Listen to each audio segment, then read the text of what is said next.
Here is another paragraph to practice identifying the key words of the individual paragraphs. And we'll simply do the summation of the themes of individual paras to find out the main theme of the passage. I've taken this extract from The Guardian, and soon after we have identified what the main theme of the passage is, we'll try and cross check what can be the supposed title for the passage. We start with the same technique. When I skip certain words, it simply means that while I'm skimming the passage, whenever there's a repetitive point, I would have left that point in the actual RC as well. Two, we jot down the themes of the individual paragraphs in terms of the keywords.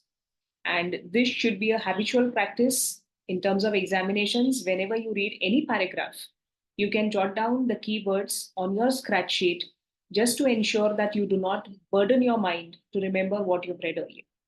Let us start with the passage. Enslaved grandparent syndromes sounds extreme, but that's what some psychologists are calling the childcare burden faced by older people in that country, where 35% of the people over the age of 65 take care of the grandchildren several days a week. In London, the sight of a grandparent pushing a baby in a buggy or toddler in the swing is fairly common. Latest Europide survey, proportion of over 65s undertaking childcare at least several days a week, especially also in Italy, Greece is much higher than in France.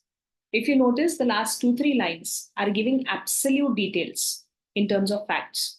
So point number one, whenever you read an RC and when you skim through the lines, the moment you realize that the same point is getting elaborated in terms of examples or certain facts or statistics, you can conveniently choose to read those details, because if at all there's a question that pops up in the examination, you can always refer to that respective paragraph.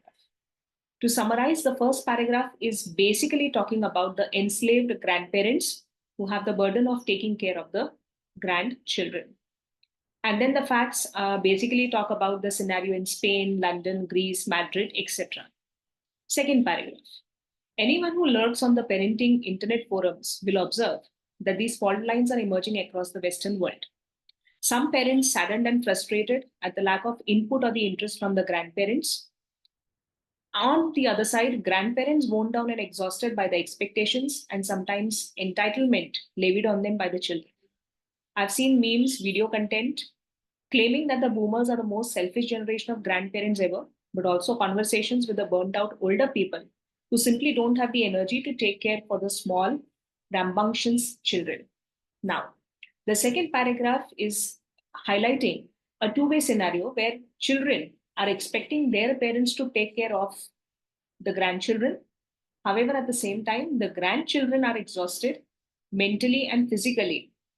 And that is why these grandparents are being tagged or are being claimed as selfish boomers, selfish grandparents of the generation who simply do not want to take care of the grandchildren. But there's one more scenario highlighted in the paragraph. It talks about the grandchildren, the grandparents being totally exhausted or worn out by the fact that they don't have the energy to take care of these mischievous children. So, second paragraph, the basic theme talks about the two-way expectations and the ideal or the realistic scenario. Expectations from the children with respect to their parents, and second, the realistic situation of the grandparents. Third paragraph.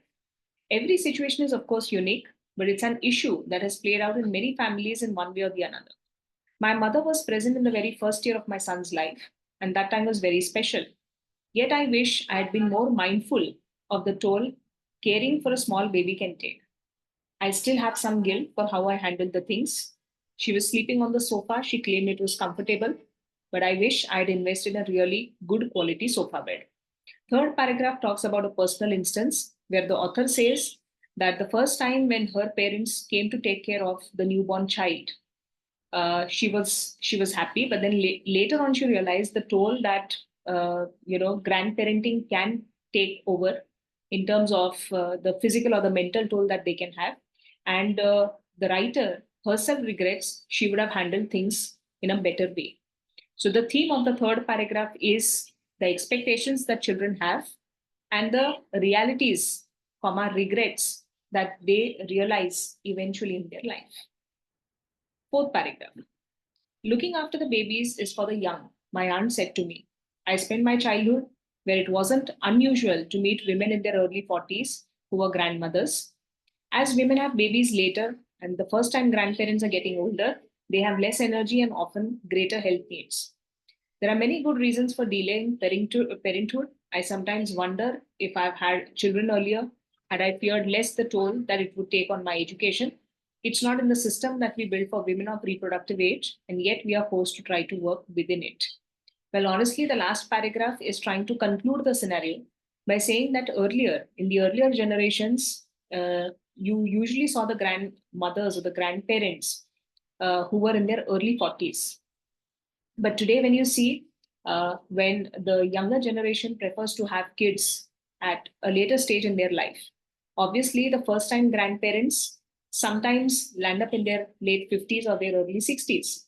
And with time, they are bound to have less energy, they are bound to have greater health needs. And which is why little do the children realize that although they carry expectations from their parents to do the babysitting, or to be a grandparent who takes care of their kid, little do they realize that these parents have reached their late 60s. And because of the age span that they have had, they have little energy in terms of uh, the physical health needs as well.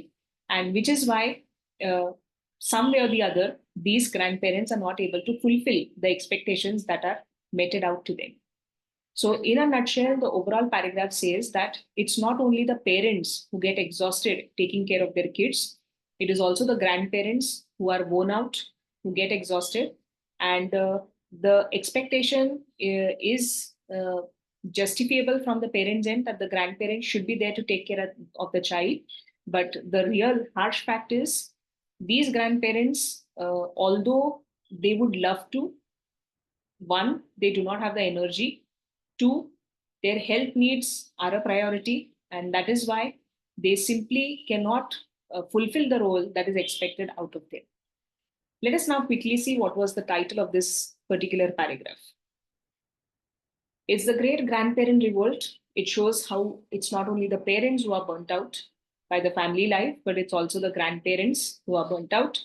I usually prefer reading passages from The Guardian or The Economist, apart from the newspapers like The Hindu or The Indian Express, which usually I recommend to the students. My observation of The Guardian says that you get a good diversified genres, passages of different genres to read, and you can take advantage of such a thing.